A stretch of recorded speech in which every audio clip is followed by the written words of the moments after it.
Adam Christo, and in this video I'm going to be showing you what was possibly the wettest race I've ever been a part of. If not, it's a very close second to the Nürburgring 24 hours back in 2018 when they had to red flag it. During this race you'll be able to see from the inboard how we're having to hack away at the steering wheel just to keep the thing on track. You can actually see there's a few close calls just from the amount of spray. It makes it extremely hard to see. Parts of the race we're having to modulate the throttle just because you can't even go flat out in a straight line. There's that much standing water. It's pretty incredible. A little bit scary at times, but of course as a driver, like, we were fighting for the lead, and so we were pushing all the way to the end to try and get the lead. Unfortunately, in the end, they had to red flag it due to safety reasons. Extremely understandable. But anyway, here's the video. Let us know your thoughts. So here we go. We're at Shanghai. We're just heading down the back straight. This is the second part of a two-part race. Basically, there was a race on the Saturday for the first 2 hours and 40 minutes, and then there's the second half the next day for the next 2 hours and 40 minutes. Anyway, as you can see, the weather conditions were not friendly at all, and yeah, the conditions were pretty gruesome. Look at the spray coming off the AMG in front. In fact, you can see from the onboard that I'm hacking at the wheel, and okay, I kept it pinned there, but as the conditions worsened, I had to start lifting. Right, again, just hacking at the wheel, just trying to catch the aquaplane, going all the way around the outside now. Got to get back to super late apex. Can't really do much around here. Right, you can hear the ticking, so that's from the diff. So with the diff, we've got a number of different settings we can use. We can't change them from inside the car. It has to be done during testing and practice or whatever. But, in these conditions, I don't think it really mattered what you had. Nothing was going to stop the amount of water on the track and stop you from aquaplaning. And the wipers are just on the normal settings, so it can't be too bad, even though there's a lot of standing water on the track. Pretty wide around. Back over to the inside, it looks like I'm going to the lines where everyone else has been going. Obviously, where they've just previously passed, there is less standing water, so you might as well use that to your advantage. Nursing it all the way through here. Track is just flooded. Looks like glass. There's that much water on it, looks like glass. Just getting through here. There we go, nice and steady. Okay, there's a bit of spray coming from the front now. There you go, just stay on them two, almost like train tracks, right? We've got Radical in front of us. It's a British race car, super lightweight. It's got a motorbike engine in. It's not that big an engine, but because of the power to weight ratio, that thing goes pretty damn quick, especially on the acceleration. In the end, it hasn't got enough power to help its top end speed, but the acceleration and the cornering with the downforce that it's got in the dry, then those things are super fun. Okay, I'm having to hold it almost at 212 kilometers an hour. Like, I can't see where I'm going. In fact, I can see a yellow flag. We've just gone past the yellow flag. A little bit of aquaplaning now.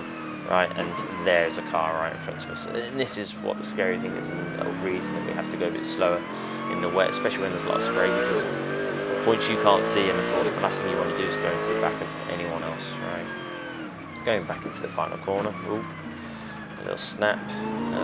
That was basically aquaplaned, and because it aquaplaned whilst I was braking, I locked up all 4 wheels, and that's why I almost reversed it into the corner like karting style. Right, again, having to lift. Conditions are getting worse. Pretty tough. Okay, just as we go into the second part of the gantry, it dries up a little bit, but not for the parts that we need it around the corner. So actually, you can see right on the edge of the track there, it's a little bit dry. So of course, for us, we want to get as close as we can to that, but without touching the white line, like the rubbered line, the generic dry line, which has got lots of rubber on it, and the curbs and the white lines in these conditions are like filthy dangerous. Ooh, big moment there. Yeah, you want to avoid all the painted lines and that, because again, the water sits on it and you just can't get any traction or any grip. What is this in front? That's one of our AMG GT4s. The GT4s actually in these conditions can sometimes be a little bit quicker because they've got slightly smaller tyres, or rain tyres. They cut through the water a bit. Actually, it's also a heavier car with less power, so there's less chance of that snap like wheel spin whilst going in a straight line, and the extra weight helps it cut through the water. Right, catching up a bit more traffic now. Looks like a Cayman. Am I going to go down? No, couldn't make it down the inside. He's gone straight there. I can't do much about it, and I don't think I'm going to be able to get on the power in time to get past him into this little complex. Ooh. In fact, both of us had a little moment there, right? Back on the power. More spray. Again, can't really see what's in front. There's a TCR car. Alright, it's a BMW. So, there you go. You can hear the diff clicking again. Around the outside. There we go. On the power as much as I can get away with. By the sounds of it, not much. Looks like I'm just understeering at that point. Okay, I'm on the curb, but I've got all the steering and everything out.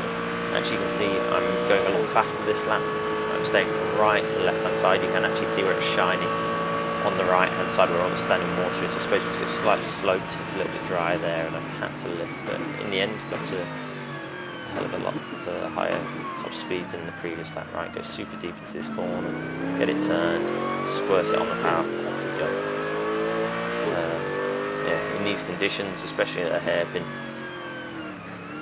you want to go pretty deep into the corner, get it stopped as far around the corner as possible so that you can straighten it as much as possible on the power and the exit. Yeah, these conditions, you can hear me like having to like modulate the power just as things are getting a little tricky.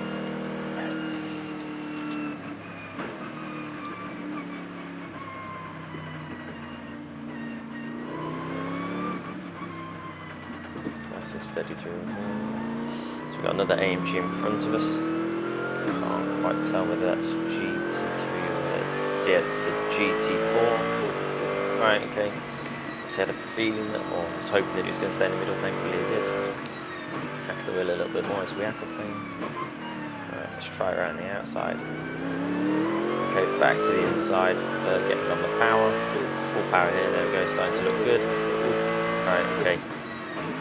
Still obviously pretty wet, and there seems to be a bit of a stream there, so got to be a little careful. Part of me was just about to say conditions look like they're easing up a little bit. There's not as much rain on the windscreen, but there's a lot of water on the track still.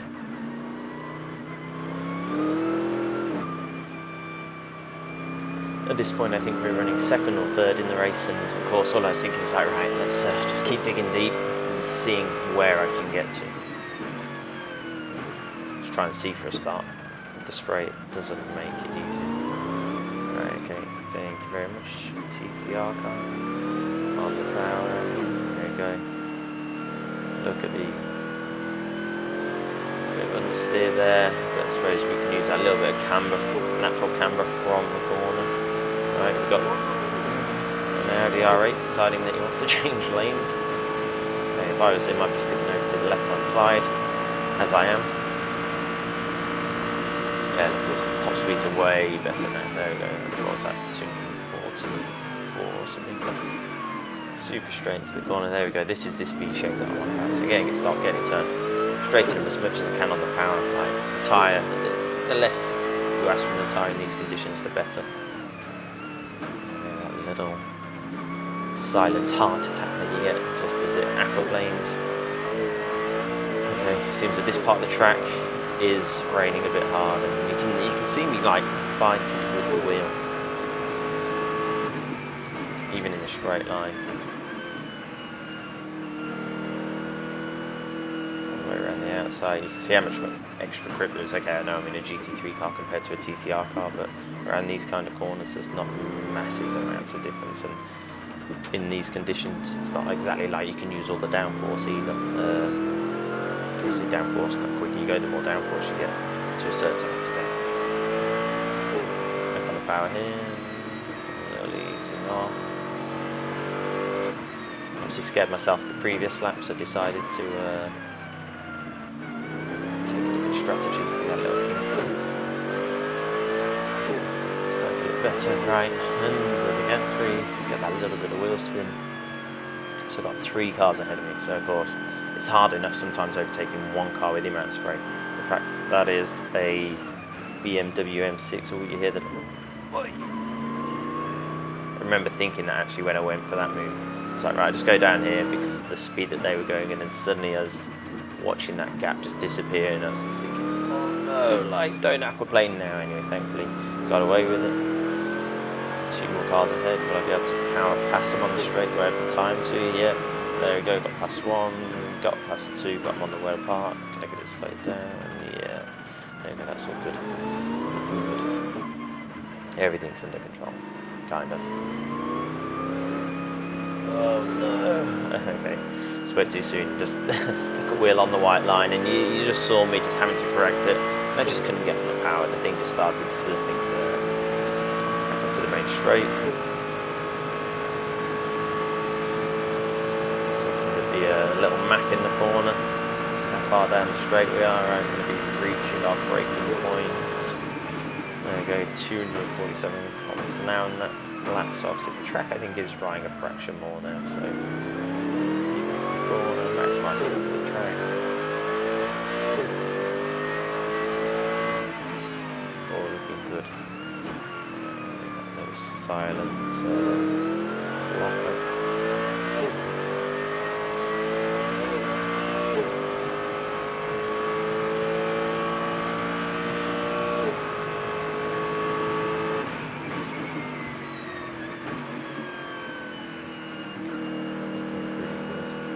No cars around at the moment, so it means I'm able to push, which is good.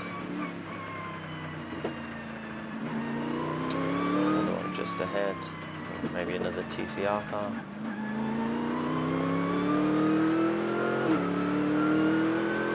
Having to short shift just to reduce any wheel spin and stuff.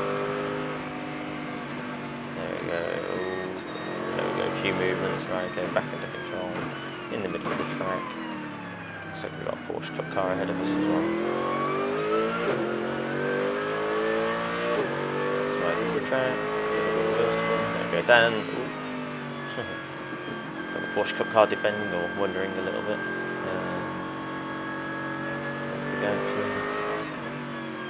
Try and stay as straight as possible over the waterlogged areas.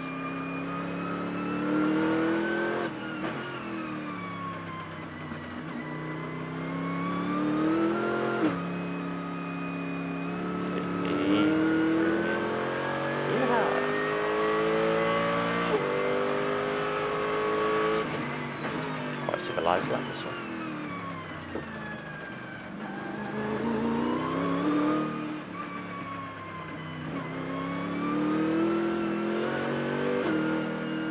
There we go, that was better, so I didn't touch the white line this lap and led to get on the power a little bit sooner without the wheel spin. Firmly on the power now. Adjustment of my belt. Just loosened up a little bit. Just do that.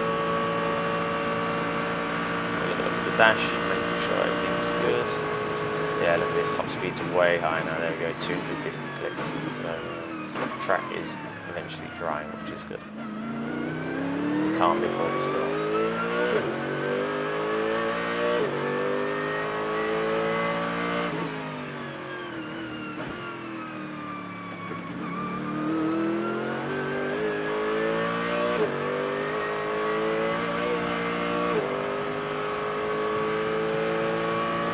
At this point, I was informed that we're now in second. I think some of our competitors have cycled through the pit lane, so because I'm just pushing, trying to catch up. Right, what's that? That's another TCR. I remember at some point during this race, I'm able to see the leader, and I'm like, right, okay, I can just see that I'm chipping away, just lap by lap, just getting that little bit closer. I'm like, yeah, right, okay, here we go, looking good, looking good.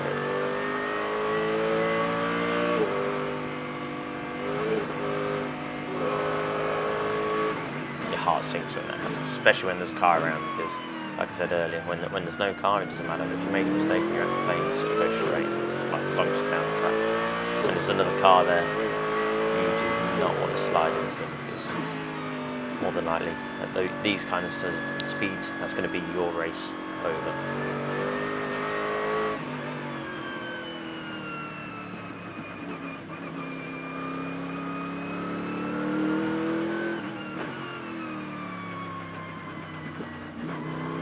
These conditions, initiate a little bit of understeer. Just as you get to the corner, you might just jump on the brake a little bit sooner, just to bring the front up, just to brush a little bit of understeer. It's easier to manage the understeer than it's to manage snap oversteer, especially on the entries into corners. You never want to be chasing a live car on the entry into corners in these conditions, otherwise it just gives you no confidence. Less confidence you've got, especially as an AM driver, then the slower you're going to go. So some of the pros obviously can get away with it, but even for us guys, we prefer to have a stable rear so you can push and attack into all the corners ideally. I suppose the perfect route, you just have a perfectly balanced car, there's no such thing. You're always trying to find that perfect balance.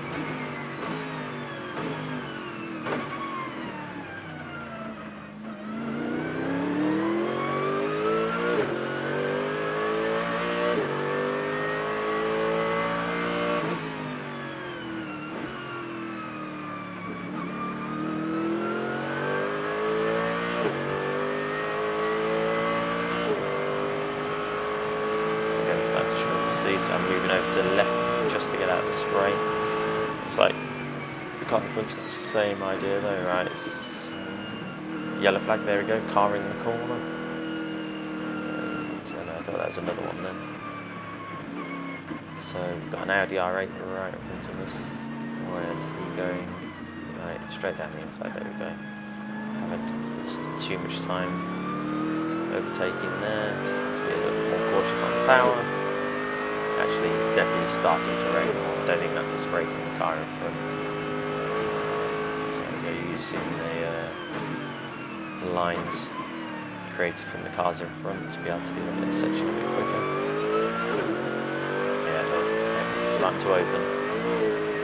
And the wheel spin's now coming back, coming out of turn 7.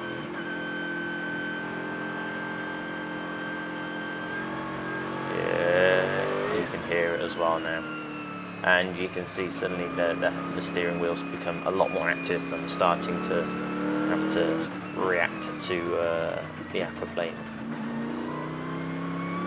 So I think there's one car in front which is red, and then there's a blue and white one which is the leader of the race. Because at this point I'm like, right, I can see him. That's the goal, to catch that car up and overtake him. Is it? He's now 2 in front, right? Okay, so there's a handful of cars in front of us now. Let's try a slightly different line just to see. Where's this GT4 going? Right, come on, back on the panel. Man, it was like waiting for the turn to.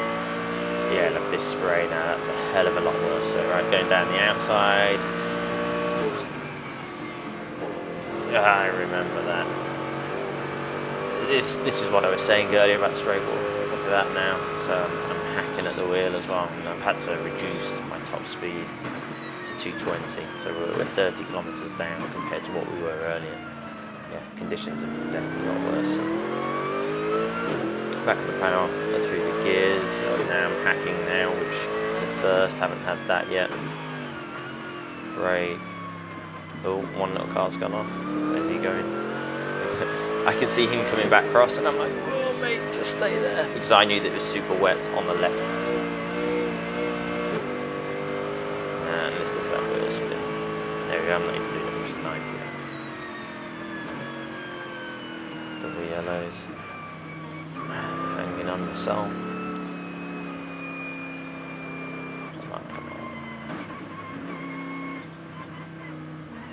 At this point I was thinking, oh no, this is not good. This is a little bit too wet, like. Realistically, it was one of these that the safety car should have probably been put out at this point, but all I was thinking is like, right, I just need to get ahead of that car. I could see in these conditions I was able to catch up a lot.